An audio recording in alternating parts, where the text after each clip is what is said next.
early. Another episode of Early. We got another Hello, special Early. guest joining the show today. Facts. Aaron Laster. Appreciate you coming on. How are you, bro? I appreciate y'all having me. Can't complain, man. That's good. That's good, bro. That's what's up. Yeah. Go ahead. Definitely want to, before we get into, the whole spiel and whatnot, just want to provide some context for the viewers. So just let them know who you are and, what you up to in the world. Yeah, for sure. So, as you said, I'm Aaron Laster, 29-year-old entrepreneur, primarily a real estate entrepreneur. Started investing while I was a student at Indiana University. Been into some digital stuff since around 2016, digital asset investing since 2016. But primarily what I do is I invest in affordable housing at the moment. Nice. What made you want to? Yeah. What made you want to do that? Like, when did that kind of come across your radar? Getting real estate in general. Yeah. So both of my parents are entrepreneurs. I knew early on that I wanted to, create my own path, but I just wasn't sure which lane I wanted to go in. And I believe it was my sophomore year, one of my fraternity brothers, he wasn't my fraternity brother at the time, but he was just using refund checks from school to go to city auctions. So, wow. I mean, I went under his wing and followed in his footsteps for the most part. Of course, prices kind of went up since he was actually purchasing property. So I had to do some creative financing deals. We can dig more into that if you're interested. But yeah, just got under the wing of somebody with experience, somebody who was young that looked like me. Saw that how great of an impact he was making within affordable housing, and it really just opened my eyes up to it. So yeah, just stuck. So real estate wasn't even necessarily in your mind actually going to school. It was just something that you had seen, like your peers, like, oh, all right, bet, let me go ahead and dive into this. I mean, it was something that I definitely looked into. So I've always been into investing and stuff, like Warren Buffett. Just reading stuff that he would put out, even when I was in high school. When I turned 18, I opened it was then a Scottrade account, but then Scottrade got bought by TD Ameritrade, and now TD Ameritrade got bought by Charles Schwab or something like that. But so I was investing pretty early, and I would always read on real estate, but I just wasn't 100% sure that that's what I wanted to do until getting under one of my mentors' wings and seeing how much of an impact he was actually making within the community where we grew up. So I feel like affordable housing was a way for me to do good things while doing well at the same time. Was there any mistakes that you made early on, or was that kind of alleviated because you had somebody to kind of guide you in your first couple of deals? Yeah, I made a lot of mistakes. So I will say that having mentors actually helped me and saved me a lot of money, but I still made mistakes. Getting into the wrong partnership sometimes was actually the mistake that I made. So I would actually say my biggest mistake was actually from a partnership. So as in like picking the wrong person, or kind of like allowing that person to just have more influence than they should have. Like what was the Yeah, I mean, I was me and two other partners. So it was four of us total in a package of, I believe it was 3 properties that we were going to flip. And that's kind of where I went wrong from the jump. Like I was doing some wholesale deals while I was in college and buying rentals. I should have stuck with that instead of trying to start flipping, doing what's sexy, what was exciting. Facts. So did that, and me and 2 partners, we ended up losing quite a bit of money because the other partner, he didn't fulfill his side of the agreement. So yeah, just picking the wrong partners.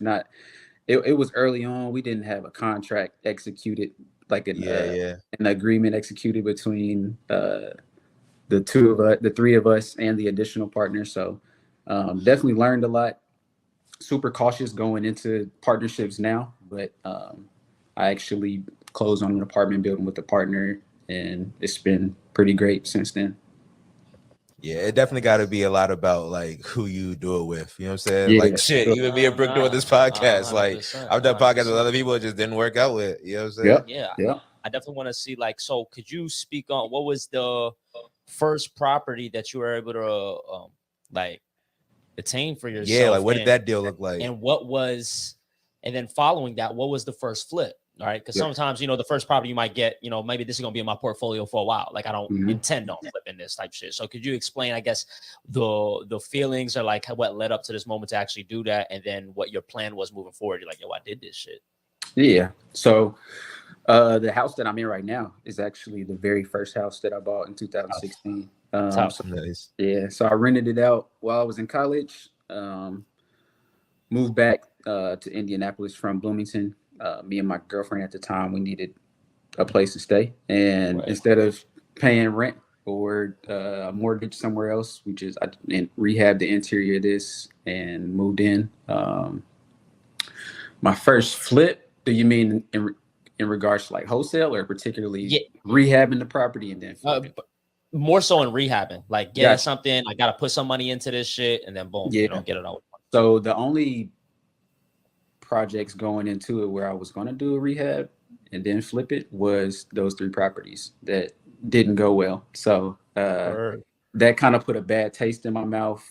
After those deals, that's when actually around the time when we actually first met, like before that, that's when I kind of stepped back from real estate. I was still managing what I had, but then I was curious in other areas of business. So I did an internship at a venture capital firm. And yeah, I just didn't want to get burnt out too much because I love real estate. And I know how some people, one thing can turn them off from it and then they just never do it again. Mhm. But I realized it.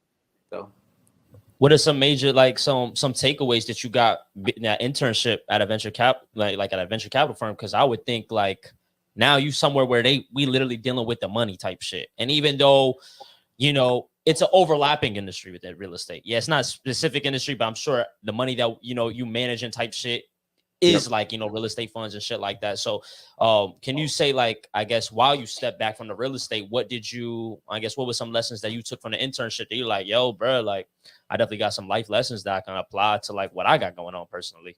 Yeah, for sure. So it's actually a great question. So the internship, it wasn't like a large institutional venture capital firm. I would call it a micro venture capital firm. It was several angel investors that would invest in funds and invest those funds throughout the state. So there were plenty of transferable skills from real estate to venture capital. My major at Indiana University was natural and mathematical sciences. So I've always been an analytical person. So I was able to use those skills when analyzing deals. But one of the things that was like more of a learning curve for me was in real estate, there's a particular asset that's going to generate a certain amount of income.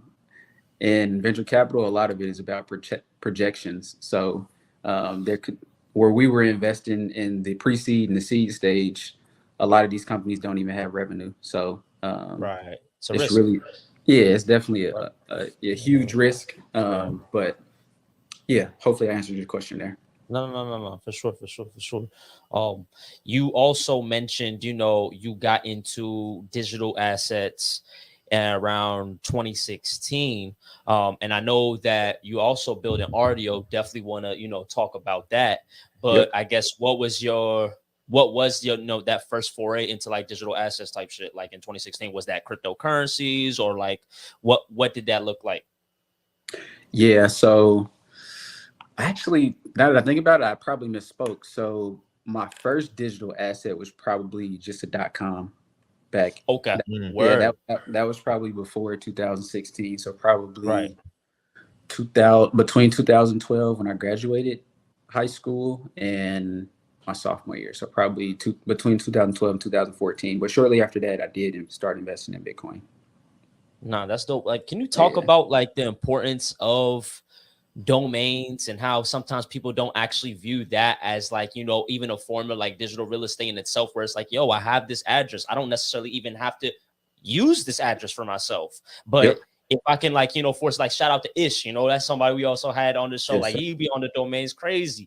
And it's like, do you have some type of a rubric that you go into, like when you're looking for a domain type shit, or like what's your mentality towards that? Do you just buy that to have like for future ventures, or is it like both? Like, yeah, this is for something that I might want to do in the future. Let me make sure I lock it down. At the same time, shit, like this .ai or this .com, I can definitely see somebody using this. So Yep. let me go ahead and, you know, because I see you definitely, you got a lot of shit with like, even like Indiana's like, yo, that shit's locked. So if any one of y'all need to Yep. tap in, you know, hit me type Yeah, shit. So yeah, like, for what's sure. how do you go into that? What's your perspective when you even go into like the .coms or just digital real estate period?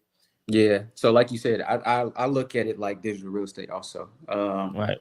But I do think there are domain investors that have like a particular strategy. I Right. I haven't really had a strategy. I just either buy something where I would like to actually start a business. I think of the name of it, RDO.com, for instance, like Right. the company that I'm working on. Right. But I also see like domains that are applicable in different industries that other companies can use to direct traffic to their actual website. So things like that, or things like local organizations that do not have their website at all. Right. I sold about 2 months ago. I sold a .org to a local organization. Right. So yeah, that's my strategy. I just buy what I like or what I actually plan to build on. Ironically, I've only built on like 3 domains out of 50 plus, but Right. Right. Right. but yeah. So I feel like that's the same kind of risk or investment you're taking with in venture capital. You know what I'm saying? It's like you Yeah. grab or you put money into a bunch of things, but Yeah. like only a few of them are really going to pay off for you, you know? Yeah, yeah, for sure. I think domaining is like it's a low barrier to entry though. Like Yeah, yeah. venture capital, you need to be an accredited investor. A domain, you can go buy a domain for Not $12. fact. Yeah, yeah. It's I mean, you I just guess I got was saying the connection between like uh the way that the payoff kind of works. You know what I'm yep. saying? Yeah, Yeah. definitely taking a Um risk. yeah, yeah. But you know, also too, I feel like, or tell me how you feel about how that translates into real estate and how it translates into acquiring properties, adding that to your portfolio. Is there do you see any similarities? Yeah, for sure. So I think of the location, like everybody says, location, location, location. In the Mm-hmm. actual physical real estate, there's essentially the same thing in the digital world. Right. What domain, what real estate is going to catch the most eyeballs? So um, I think in that regard, they're similar. Also, in terms of like being able to build on it, like you could just buy the domain and look at it as vacant land, and you build a website on top of it to Right. actually make some cash Right. flow, like having a rental property. Or you can just buy the domain. You know somebody else needs it. You can kind of treat it like a wholesale deal, flip it to that Mm-hmm. person without much effort, and just make your money in between. There there are a lot of real estate investors that are angel investors or Okay. Oh, okay. or LPs in actual venture capital firms, like their funds. LPs meaning limited partners. The I think that in terms of analyzing deals, yeah, you still have to use all those skills to be able to analyze what is a good deal. But you are in venture capital, you're expecting a much greater return on one particular Mm-hmm. investment than you would be in real estate. Real estate is considered more safe, more conservative, so you're not gonna receive 100x return. Like you're Yeah. not gonna, Nah, that's a fact. you're not gonna invest 50,000 into a company and then it becomes $1 billion company and your 50,000 is worth millions. Mm-hmm. Right. It's not Right. likely that that'll happen in real estate. I will say that I've seen my greatest returns from just buying vacant land and selling it, Oh, really? not even developing anything on it. So you can see great returns from that, 1,000+% ROI, Right. which is You kind don't of hear a lot about that, do you? Well, maybe in your world, but I feel like, do you, Brooke? Do you hear a lot about like people talking about buying land and flipping To land? Because be that's honest, interesting. I I haven't thought not about that too much. much, but at the same time, I feel as if you were involved in real estate, it's probably happening all the time. Like, you know, Yeah, people yeah. that do own the vacants, like, yeah, they're just holding out. And literally, it's just a matter of like seeing where the economy at, or seeing like literally locally. It's like, yo, if they're constructing a lot, oh, that's a good deal. Yo, Yeah. they might hit me. You know what I'm saying? Within the year. You know, Yeah. like Yeah. I even see too, like, bro, you'll sometimes post on your story, and I love how you kind of making a lot of the process transparent for people. Like, yo, this is what the day to day looks like. Yep. I see you get a lot of emails are like, yo, we like this property at this address, so and so, we're ready to give an offer, and I'd be like, you'd be like, no, I'm can good. do type shit. So like, is there like a specific number, or is it on some like, no, that's literally what y'all giving me is like, it's crumbs, like I'm good, I know this is like a desirable asset, so I'm just gonna hold on to it. Yeah. I think well, first off, everything's for sale at the right price. Like if somebody somebody come with, you know, a return that I just cannot refuse, I'll likely accept it. But one of my goals in the main zip code where I invest, where most of my portfolio is, one of my goals is to own the most real estate within the zip code. So I probably won't sell anything else out of the portfolio that's in this neighborhood, but anywhere else, I mean, it's fair game. But I've also been doing one thing that I've been doing this year is listening to a lot of audiobooks, and been listening to like a lot of multifamily and commercial real estate audiobooks. And the wealthy people, a lot of them don't sell either. They'll just refinance their real estate and borrow from it tax free. So I'm taking that strategy for sure, and adding that to the arsenal. So it could be a good chance that even outside of this neighborhood that I won't sell if the asset is still cash flowing pretty great. I'm able to make the debt service coverage. I won't see a need to necessarily sell if I can refinance tax free, use that money and go buy more properties or something. Right. Could you even talk about, I guess, you know, the personable skills that you have to have when you even like yourself have tenants, right? Can you even talk about, I guess, like the ups and downs of that, or what you can do to try to be like, you know, even earlier, like we were speaking, like I know right now you're trying to like, I guess, curate something for like veterans, like you got like a space and you want veterans to move into shit like that. So like, how do you even go about like when it goes to tenants, when you go to marketing, are you marketing towards specific tenants and shit like that, or like even the upkeep? So now when you do have tenants, like in terms of like how you got to respond, like, yo, there's problems or this, that, and the third, these upkeep fees and shit like that. Like, how do you go about the day to day basically when it comes to the real estate? Yeah. So I will say that this piece is probably what keeps most people out of real estate, the actual property management. A lot of people think that it should just be extremely passive. And it's not going to be that way. Even when you have a property manager, you need to manage the property manager. So you still got to, you know, be able to have those people skills. But a lot of people, they make mistakes when they don't properly screen a tenant initially. So between not screening early on, that was a huge headache, or not doing a thorough enough screening process was a headache. And is that like not screening, like not thoroughly checking like credit score, like background, like what is like what is like damn, score, I'll overlook that. Yeah, credit score, background check, criminal history. Like, of course, if there's children in a building and there's someone that's been doing crimes that has to do with children, I'm not gonna place those people in there. So the good tenant mix is also crucial. What else? Background check, income verification, references, checking with their landlords, seeing how they were as tenants before, making sure they didn't like just trash. Damn, that's crazy. It is a thorough, like it's like damn near, it's like applying for a place to stay, like applying for a job. I gotta read up on you, man.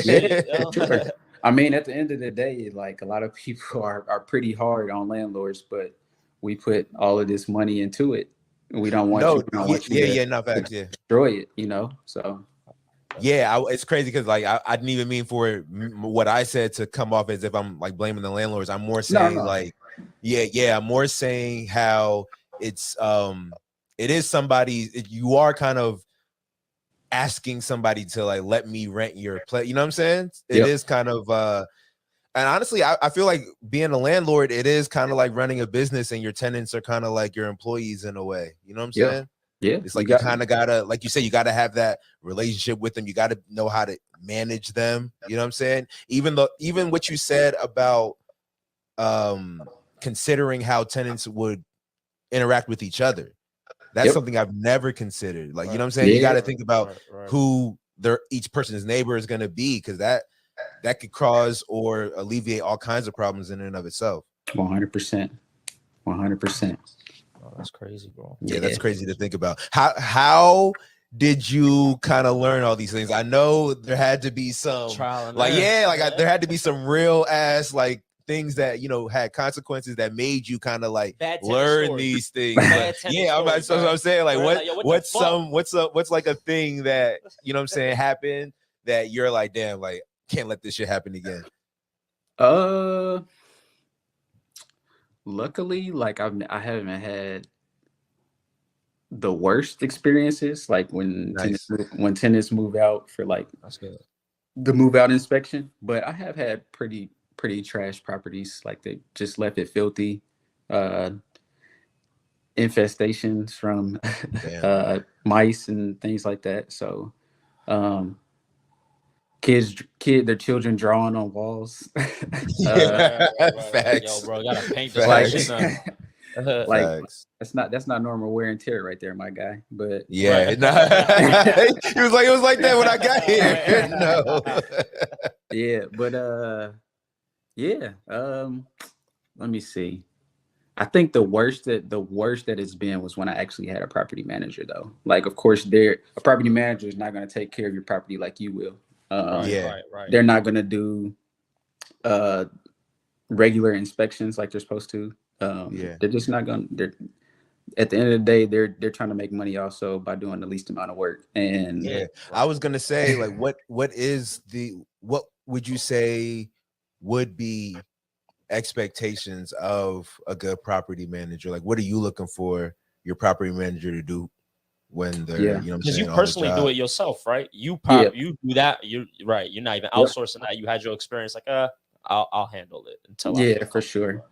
Yeah, I mean, I do plan to scale to a large amount of doors or units. So it's inevitable. I will outsource or either hire somebody within the company to actually be my property manager and focus on my portfolio.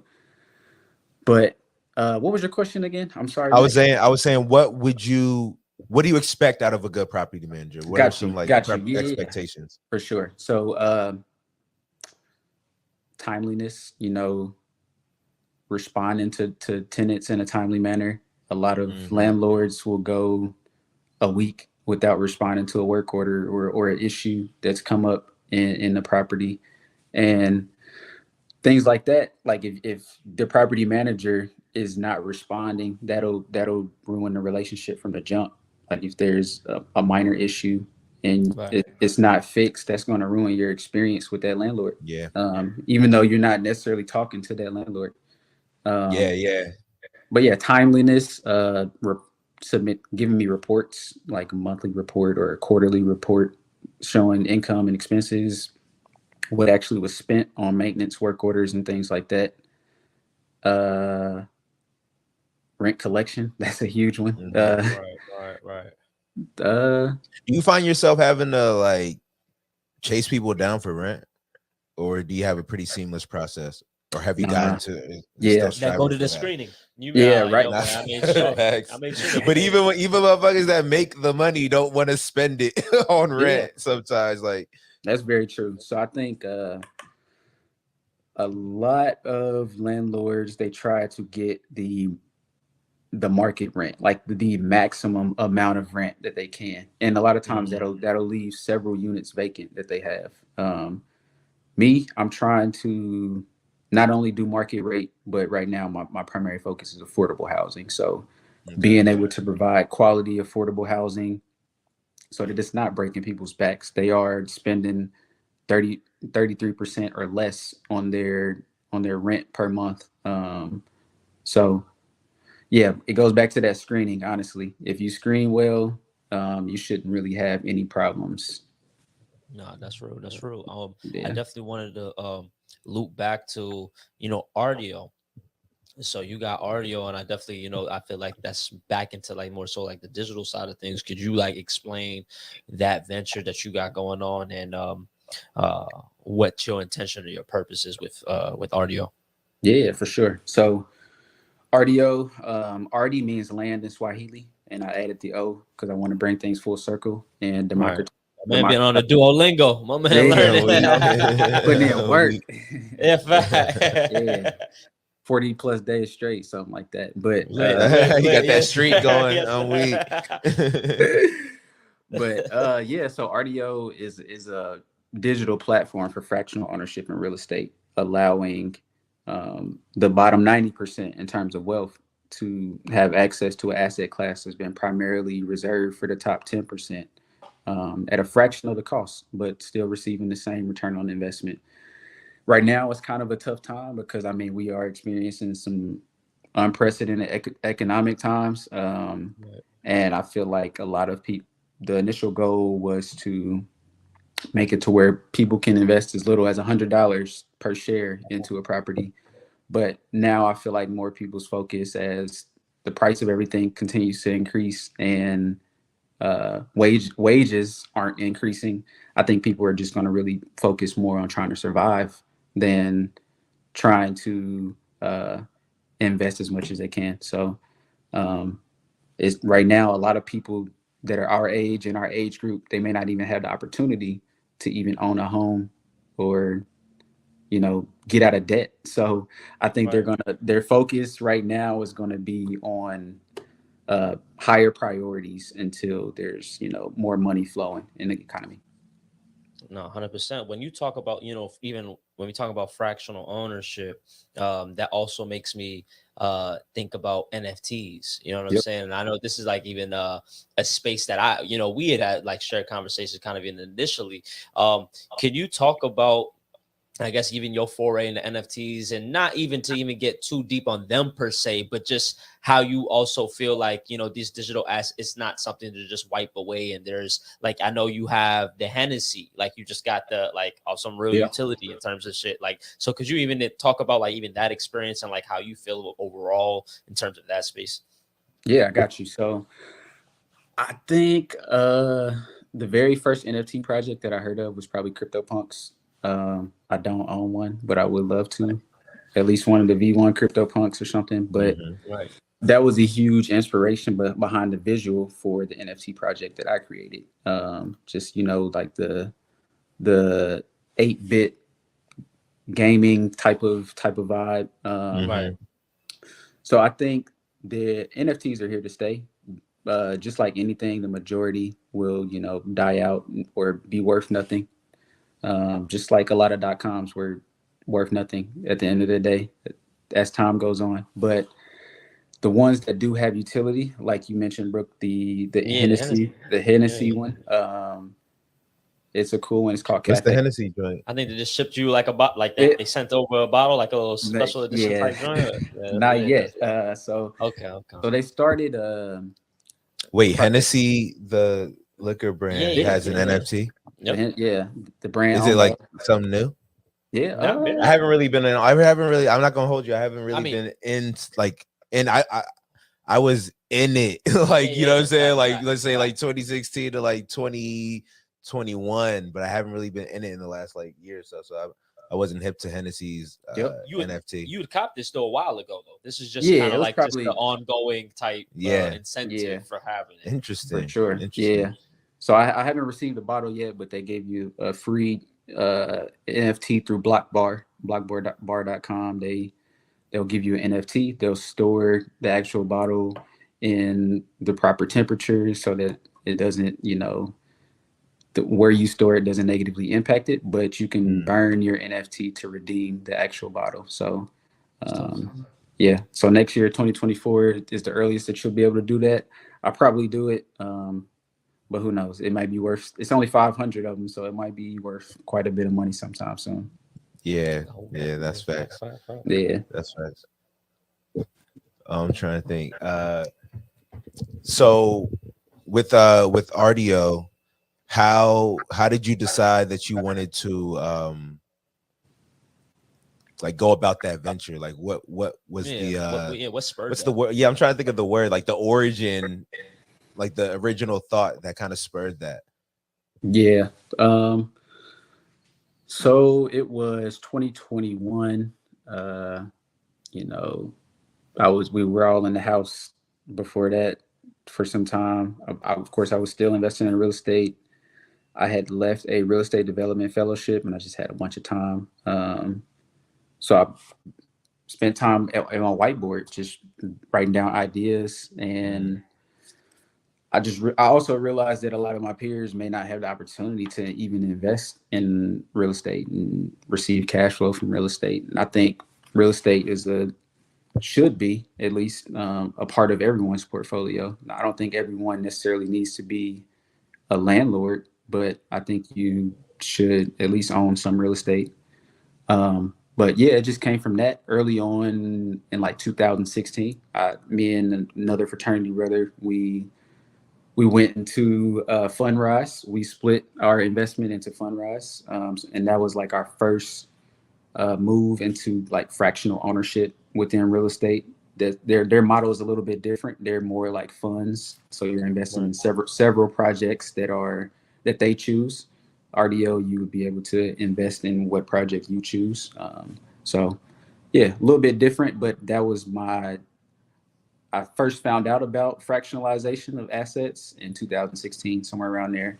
But the idea for RDO didn't come until 2021. Yeah.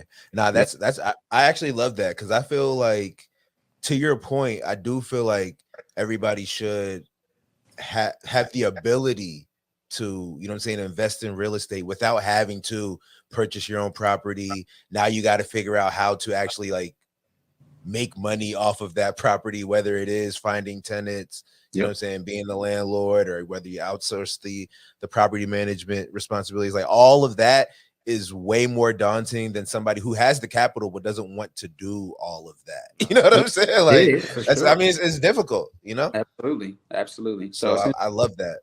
Yeah, essentially RDO could be like the asset manager. You could be the landlord without the headaches of being a landlord. Yeah. So, and then you can participate in the returns. That's what like yep. That's what I fuck with with investments, but I like those joints that are somewhat passive. You know what I'm saying? Yeah. Like real estate isn't as passive as, unless you get to that point where you can make it that way. But that comes with a lot of growing pains. It comes with a lot of, you know what I'm saying, a lot of its own shit, you know? For sure. 100%. 100%. Are there any properties, I said, like, and you were talking about the audio books or whatnot, are there any properties that you don't have in your portfolio that you like? Like, do you have any commercial properties or things like that nature? Like, talk about like what you're trying to do now, like moving forward in terms of what your portfolio, what you're really interested in. Yeah, so super interested in multifamily right now. Around anything from 5 to 6 units all the way up to 40. I think that would be my sweet spot right now. Focusing on trying to find deals where I can assume the current owner's loan. So you just did that, right? Didn't you just yeah, I'm in the process of doing that. Okay. So yeah, perfectly I'll get that closed by the end of the year. But I mean, this deal did use some government funds, and when you're dealing with the government, there's a lot of bureaucracy bullshit that you got to deal with. So, yeah, we'll see. Hopefully, I get it closed by the end of the year, though. But yeah, focused on multifamily, commercial if it makes sense.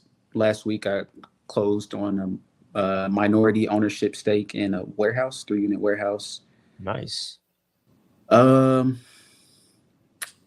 Yeah, outside of that, everything in the zip code. Yeah, for sure. Trying to get everything in the zip code, man. I have some land that I would love to develop on. Looking for a co-development partner. The size of the project it is, I'm gonna be honest with you, I don't have the cash or the balance sheet to be able to develop on this site, what I see the site being. Right. So finding the right co-development partner, you know, to lighten that load for myself. Of course, I'm gonna have to give up some equity in it, but I would be able to start my track record in actual new construction. So um, I think that's the only deals really that I have in the pipeline right now. That 13 Those sound unit. fire, That's fire, dog. yeah. And they also sound like the leveling up, you know, like Most going like That's definitely. what kind of scaling is. doing Yeah. those things that are kind of a little bit above your current where you are,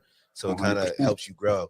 But Brooke mentioned audiobooks, and you did earlier. I'm curious to know what are you what are you reading right now, listening to right now? I mean, I'm a big audiobook dude, bro. I was literally listening to some joints all day today. So what are you So into right now? I made it a goal earlier this year to listen to one audiobook a month. So 12. I'm Okay. actually on the 12th book now. Well, I'll be starting the 12th book. I haven't started it yet, but I just finished Crushing It in Apartments and Commercial Real Estate. That was a really good book. Let me go to my library right quick. Hey, Nice, nice. yeah.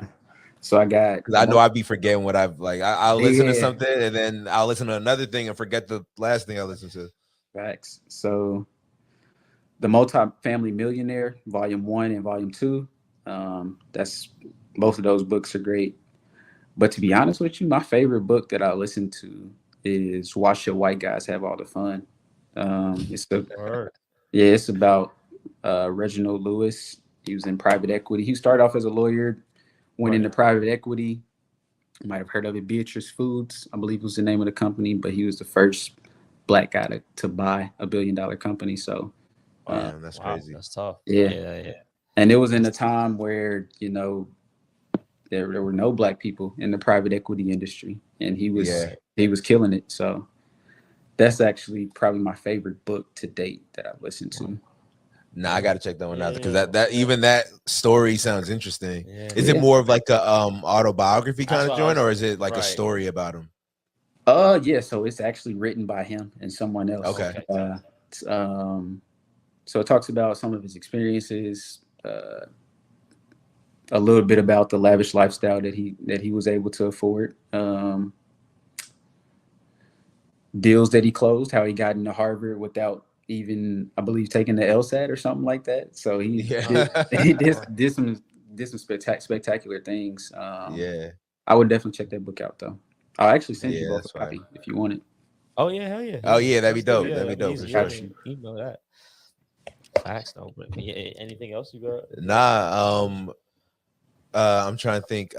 Aaron, what's the best way for people? I know. I seen like you're now kind of going into your documenting your daily kind of Facts. you know what I'm saying, tasks and On the everything like that. TikTok, the Yeah. reels What's the going best up. way? What's the best way? First of all, you can, you know what I'm saying, dig into that if you want to real quick, but let people know what the best way to keep up with you is, because you definitely show you show things that a lot of people don't really show when it comes to managing your properties, taking care of them, and looking at deals and all kinds of things. So speak on that real quick and let people know the best way to keep up. Sure. It's funny that you say this because me and my best friend, we actually got a thing that we say all the time. Like a lot of people just they see the great things that come from real estate, and they're just always like, I want to be like Laster. So I started doing this joke on my stories. Every time something bad happens, I just put, I'm trying to be like Laster. Nah, facts. Are you sure you want this life, man? Facts. Right. But yeah, I think it's important, you know, to show people the ups and the downs. It's not gonna always be great, but you gotta persevere, you know. Anything worth having in life is not gonna be easy. So you gotta go through some turbulence sometimes. But started documenting my journey more. A lot of people have been telling me that I should, but I'm not really a huge fan of the camera like that, to be honest with you. So it's still a little bit uncomfortable. Yeah, it's still Right. new, Yeah. still uncomfortable for me. But you know, I know you got a sneak TikTok account doing numbers though. You're doing the algorithms. Yeah, I already know. You're like, yo, okay, off this content, there's something here, so I gotta do it. It's going crazy over there, bro. I'm like, it's crazy. But yeah, man, I think you know, documenting my journey is gonna be important because within the next year I want to acquire at least 1,000 doors, and I think it'll be cool to look back after I get 1,000 doors and see exactly how I got there and show people the way. Also see all kind of things that I've had to go through. But yeah, I actually probably didn't start until after I went to VCon. Like Yeah, you did really, go the Gary Vee 'cause I know, joint. Yeah. Oh man, how was that? yeah, it was pretty solid, man. Yeah.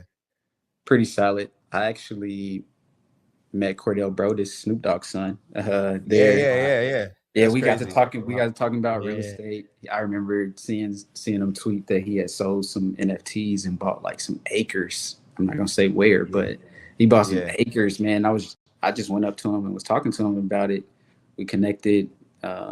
Gave me his number. He said he's interested in investing in real estate and stuff here. So it was pretty cool to like actually connect with people. Hell yeah, for sure. Because he was bumping your episode. I was like, oh yeah, he was telling everybody bump this air last episode. Yeah, That's sure. So that's fire. Gary Vee has been like a big influence on me. So I know about VCon and everything like that. You went and was in Indianapolis, right? It was right here. That's crazy. Yeah, it was over there. Down the street. He said, hold up. He said, I gotta pull up. Do you have a V Friends NFT? Nah, I don't. But I actually. Because then you get in free with that joint. Yeah, I actually asked. I saw him in so he had like this V Friends museum. I saw him in there. I was like, "Can I get a Series 1 innovative?" I was like, "Can I get one of those innovative Impalas?" He was like, "Just for free?" I was like, "Yeah, why not?" He was like, "Shoot me an email." I sent him one email. I should probably follow up though. Sure. Oh, that's funny. It's like, he said for free, then why not? Oh, that's what's up. Oh yeah, bro. Like, let people know best places to follow you, whether it's TikTok, IG, or wherever. Let people know. Yeah, anywhere. LinkedIn, Aaron Laster, Instagram, Snapchat, which I don't use, Twitter, TikTok, all Laster the Landlord. That's Landlord, LND, LRD. Where else am I? I think that's it. Yeah. Or shoot me an email, aaronlaster@gmail.com. Either one works. Bad. Appreciate you, bro, for you know what I'm saying, taking the time. Appreciate you coming through, dropping some knowledge on us, some of your experience. And yeah, man. We're rooting for you to get to that 1,000 doors, bro. I appreciate it. For sure. Definitely appreciate it. I'm gonna have to come back when I get to 1,000. Yeah. Big facts. All right, bro. Appreciate it. Early.